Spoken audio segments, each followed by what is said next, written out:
Hi, Melissa. Welcome. I'm so happy you're here today. Hi, thank you for having me. I'm so excited to be here. Yes, I am really excited to record this with you today.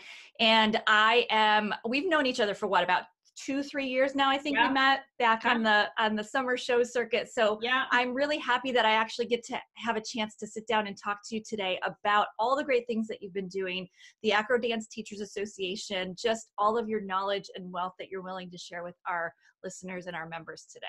Well, thank you. Thank you so much. It's great to chat with you. Yay. We've known each other and I just love spending time with you, Jill. So this is an honor. Thank you so much. So why don't you tell all of us a little bit more about you and how you got started with what you're doing, and then how that rolled into the Acro Dance Teachers Association. Yeah, well, long time ago. I've been teaching for a very long time, but I'm Canadian. And so I used to be working for this big performing arts group called the Young Canadians. And they're a performing arts group out of Calgary, Alberta, Canada. And they put on this $4 million show every year called the Grandstand Show. And it's part of the Calgary Stampede, which is one of the biggest stampedes in the world. And they had these performing artists that do this big, huge show. And there's all these different departments. So there was a acro department. We had jazz, ballet, tap, hip hop, vocal, acting. These kids had this amazing education. And I was in charge of the back then gymnastics department. And so my boss his name is Brian Foley. He's like the godfather of dance in Canada. He created the Adapt Jazz and Tap syllabus that most studios in Canada use. They're international now. But at that time, he was my boss. He lived in Toronto, but was our boss in Calgary. And so he'd come back and forth, and he was really cutting edge. And he would, Toronto's closer to the bigger centers and really 10 years ahead of Western Canada. So he'd bring in all the new stuff. And this was about 15 years ago. And he said, we need to start this thing called acro. And so I was teaching gymnastics for them. We're like, what's acro? And so he's trying to explain to us what it is. It's like, Melissa, I want you to teach acro. We're going to, we're this cutting edge group that's always doing the latest thing. And so it was my job to learn acro. So I'm trying to teach it. I have no idea what I'm doing. I'm just teaching gymnastics. I'm like, I don't know, what's acro? Like, dance into a trick? I didn't know. So I was floundering. Mm-hmm. I had been to some courses.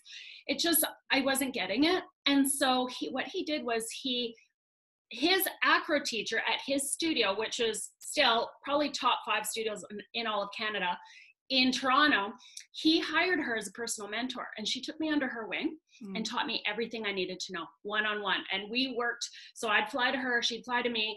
She took me under her wing and really showed me what true acro dance was. And it took me 3 years to cross over into acro dance. And once I started teaching it, everybody started catching on, because the Young Canadians were this big group, and they do this $4 million show every year, outdoor show with choreographing dance steps to fireworks. Like, it's cool. It was a very cool experience to be a part of that. But local studio owners were seeing this acro. I was the only one who taught acro in Western Canada. Like, there was nobody doing this. And so then I was picking up jobs. This is pre-children. I was working at a few different studios. Then I started my family. It wasn't sustainable. And I said, sure, why don't I just teach you guys? I should just teach you guys how to do it. Mm-hmm. And that's when the syllabus was born, when it was like very at the beginning. So I just started putting on these workshops and teaching teachers what I was doing. And with the Young Canadians, I would have, Mr. Foley would have this big show, and he'd be like, I need you to teach XYZ trick. Like, you got half an hour, make it happen. And I would have to find clever ways to figure out how to do tricks safely and learn them quickly, because we were under pressure for this huge show. And we'd have turnover every year because they auditioned to get in every year. So I would only have half of my students from the year before. I always had new kids. So I had to get good at creating systems to get results that were safe on the big stage and fast. And so I started teaching my methods to local teachers, and that grew and grew and grew.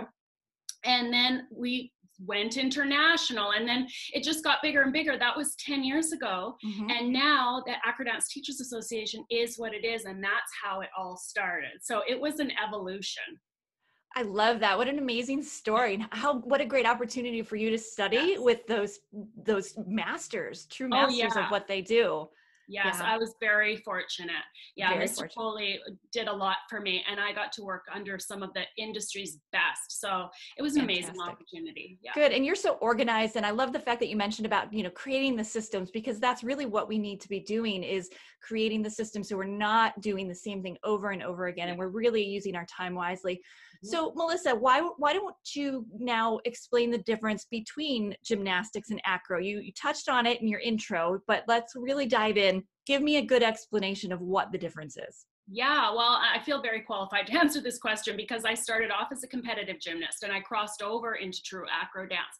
And so in the gymnastics industry, really in short, this is what I tell everybody. Gymnastics is a sport and acro is an art form. So in gymnastics, it's all about those hard-hitting tumbling lines, and they have to stick it on the floor or on the beam, and it's about that precision. And they also train on a spring floor. So they have a rebound action from the spring floor. On the studio floor, it's about lengthening through the trick as opposed to hard hitting and sticking it. So you're looking for the long lyrical line, the balances, the artistry of the movement.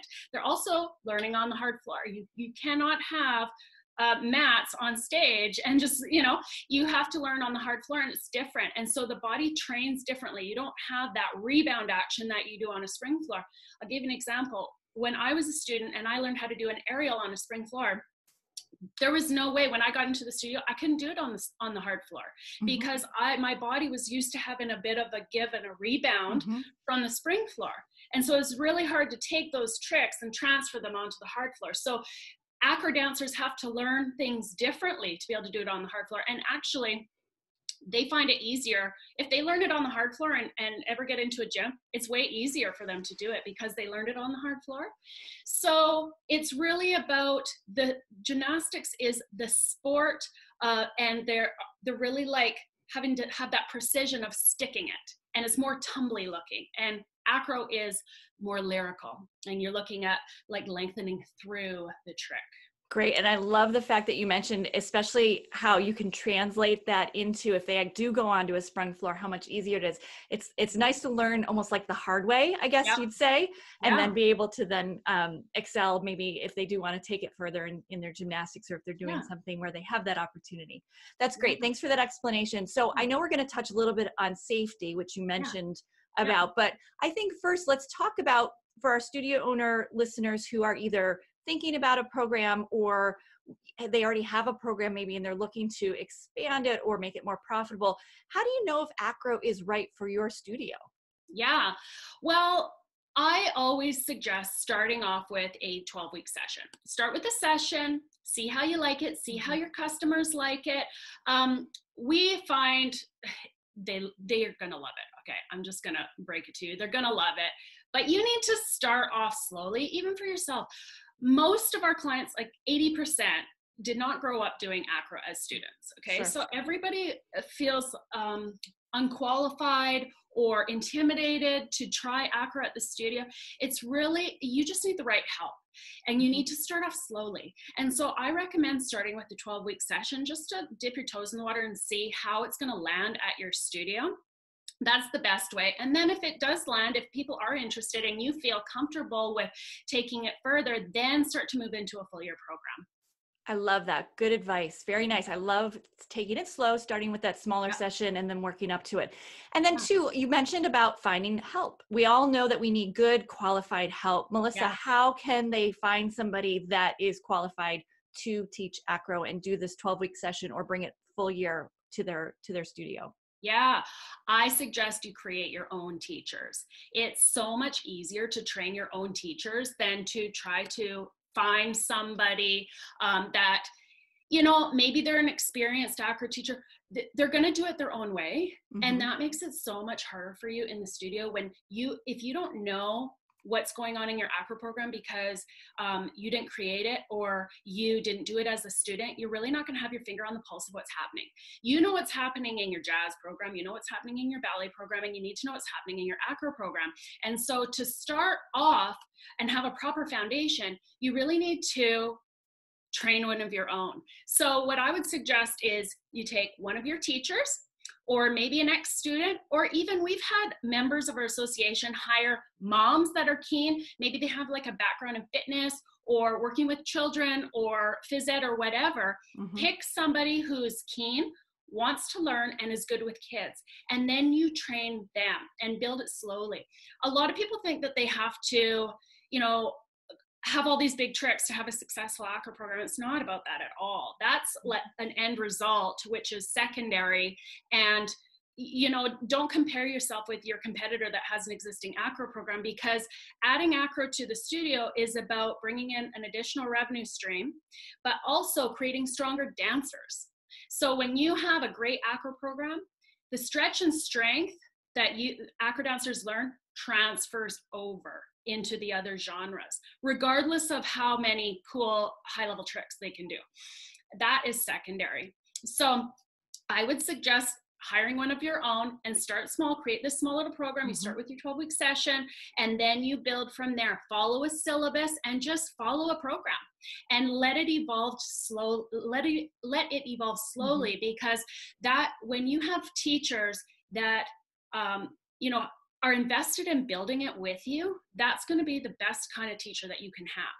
And once that teacher starts to really get a handle on it, you need to bring in an assistant. You always need to be bringing up an assistant, because you don't want to be stuck. I've seen this so many times. This has happened to me when I have built a program for a studio. I built 8 different programs for studios that, like, I built it for them and then we passed it off. And the biggest thing is having new people coming up through the ranks that know what to do, because you don't want to be in a situation where only one person knows how to do it and now they get sick and you don't have a sub, or they have to leave, you know, and then you've got this program with kids that are progressing and nobody else at the studio knows how to teach it. So you want to start with one of your own, have them trained, build it slowly, and bring in assistants as soon as possible by year 2 at the latest. Very good advice. I love that. And then too, what's happening is if you're training them and they're learning and you have the assistant too, that's where that safety and the actual program where you're making sure that you're training them in such a way that the dancers are safe. So let's touch a little bit on that, which I know you did mention. How do you ensure that these dancers are going to be safe doing a new program like Acro if they're not already have some sort of a gymnastics background? You know, actually, it's way easier to work with absolute beginners than gymnasts. It's really hard working with gymnasts. Interesting. Because they think they know what they're doing. And they know what they're doing on the spring floor and in the gymnastics club. But also the Acro technique is different than gymnastics technique. And so they're actually difficult to work with. Good. I would have thought it would translate just the opposite. So that's really good to know. Thanks for setting me straight on that.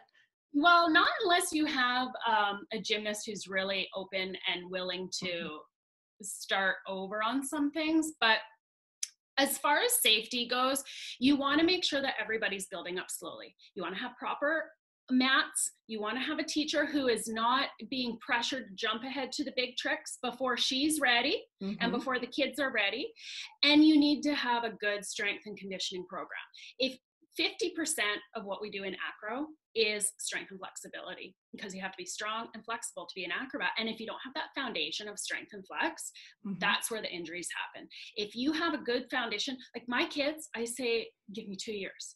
It's 2 years of, it's going to feel like all you do is strength and flexibility, because we are. That's 50% of what I do with my beginners is strength and flexibility, because I need them strong and flexible to be able to safely do the tricks. Sure. And so that is the secret to safety, is a good conditioning program, strength and flexibility, and then just being smart. You know, my students never get injured, never, because I don't ever let them push ahead to things that they're not ready to do. And I make sure they're strong and flexible before we even entertain the notion. So sometimes teachers will, and studio owners will get pressured from parents. Yeah. My kid wants, you know, I have kids come to me, I want to learn an aerial and a back handspring. Like, they can't do a handstand. So that's right. Those are good goals to have. Now let's figure out how to get there, right? Let's reverse engineer how to get there. Yeah. And so it's about having the proper equipment. It's about having a teacher that is not going to push ahead. And it's about having the strength and flexibility in place. And then those kids do not get injured. Our dancers at our studio, the ones that do acro, they don't get injuries across the board because their bodies, the facility can handle bigger bodies when they grow, like puberty, Sure. and advanced acro and jazz. So they have very strong bodies that don't get injured, because that is the number one reason why kids get injured, is they're not strong enough to do a step or a trick. I like that. So this would even transcend across all genres and ensure their safety no matter what they're working on. Yeah, when you start to see your 15, 16-year-olds start to get knee injuries, like hip injuries, the kids that are doing the acro don't get those injuries, because we work so much on hub stability, hips, bum, core, that when you have a strong center, all movement comes from your center. And when that's strong, like that eliminates 90% of injury. Very good. That's why a good acro program is so good for the whole studio. I love that. That's such a good selling point for both the program, to your parents, to your students. Awesome. So as far as selling too, how do you make an acro program profitable at your studio? If you're adding more time into training teachers, into the program, into the syllabus, how can we ensure that it's actually going to be a profitable step?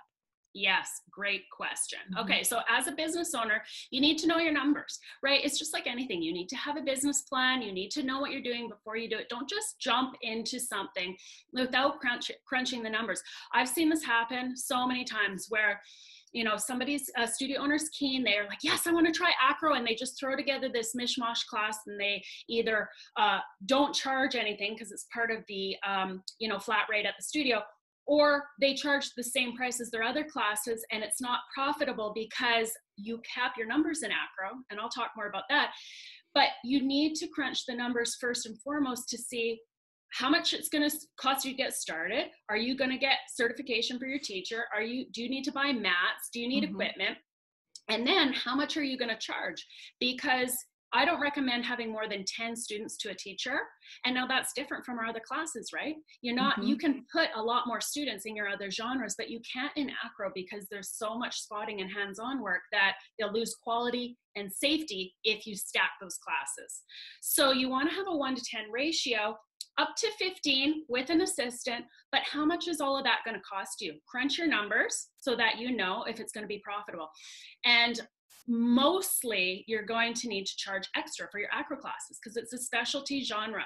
Unless you're in a position at your studio where it's mandatory, which is the goal, you want to get to that point. But if it isn't, and it's an optional genre, it's a specialty genre, you need to be charging more for that. You have to be making a profit from acro.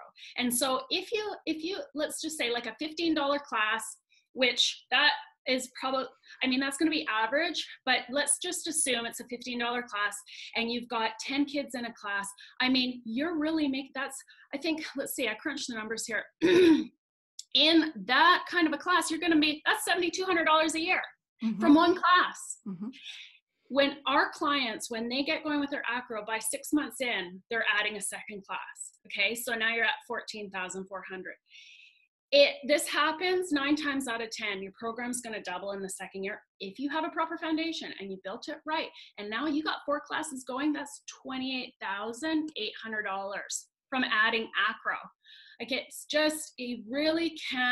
can be so good for the studio as an additional revenue stream, but don't jump into it without knowing what your numbers are, because you don't want to be undercharging or charging, having it as a free class as part of your, unlimited rate. The unlimited. Right? Yeah. Make sure you know your numbers first. Definitely. And we definitely talk about that to our members as well. Knowing your key data. And it's really important. If you're not a spreadsheet person and if you're not a numbers person, then get somebody involved in your business that can show you how to do all this and take into account the cost of training the teachers, the mats, everything that you would need. But gosh, it sounds like it's a really promising thing. So not only would it be a great benefit to the students from a strength and flexibility standpoint, but a good revenue stream as well. Absolutely. And kids love acro. They love it. If you set it up properly, you've got the right system in place, you spend like a year working on your foundation, you're going to have those classes, you'll have a lineup out the door. Like this always happens with our members. So just make sure you set it up properly, and it's going to be so beneficial for the studio. Okay, Melissa, so this has been really helpful. I love the information. What else, as we round this out, do you want to add? I'd just like to say that if you're thinking about adding acro to your studio, you can do it. We've had so many members that have never taken acro before create successful acro programs. You just need to start off small and you will get there. So you can do it. Good advice. Thanks again, Melissa, for being here. And I'm so appreciative of your time and talent. Thank you. You're welcome. Thank you, Jill.